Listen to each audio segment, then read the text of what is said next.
हाल ही में भारत ने अपना पहला पूरी तरह से स्वदेशी माइक्रो प्रोसेसर ध्रुव 64 लॉन्च किया है। यह कदम इसलिए ऐतिहासिक माना जा रहा है क्योंकि अब भारत विदेशी प्रोसेसर टेक्नोलॉजी पर निर्भरता कम करने की दिशा में ठोस रूप से आगे बढ़ रहा है। ध्यान दीजिएगा कि ध्रुव 64 का centre for development of advanced computing CDAC ने विकसित किया। यह काम microprocessor development programme MDP के तहत किया गया, जिसका मकसद भारत में स्वदेशी कंप्यूटिंग हार्डवेयर इकोसिस्टम को खड़ा करना है।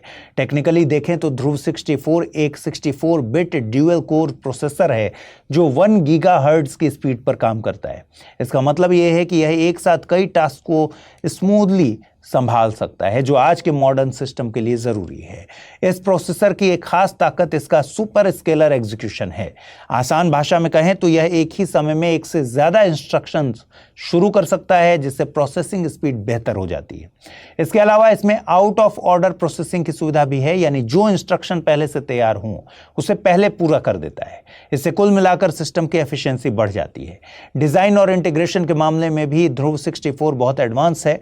इसमें कम्युनिकेशन और कंट्रोल फंक्शंस पहले से ही प्रोसेसर के अंदर शामिल हैं। इसका फायदा यह है कि चिप कॉम्पैक्ट होती है और अलग अलग तरह के सिस्टम्स में आसानी से इस्तेमाल की जा सकती है। अब अगर इसके उपयोग की बात करें तो ध्रुव 64 सिर्फ रिसर्च तक सीमित नहीं है, यह स्ट्रेटजिक और कमर्शियल दोनों तरह के एप्लीकेशंस के लिए सक्षम है। इसे 5G infrastructure, automotive systems, consumer electronics, industrial automation और इंटरनेट ऑफ थिंग्स जैसे सेक्टर्स में इस्तेमाल किया जा सकता है। ध्रुव 64 की सबसे बड़ी खासियत यह है कि यह स्टार्टअप्स, एकेडमिक संस्थानों और इंडस्ट्री को एक ऐसा प्लेटफॉर्म देता है जिस पर वे बिना विदेशी प्रोसेसर पर निर्भर हुए अपने स्वदेशी कंप्यूटिंग प्रोडक्ट्स को डिजाइन, टेस्ट और स्केल कर सकते हैं।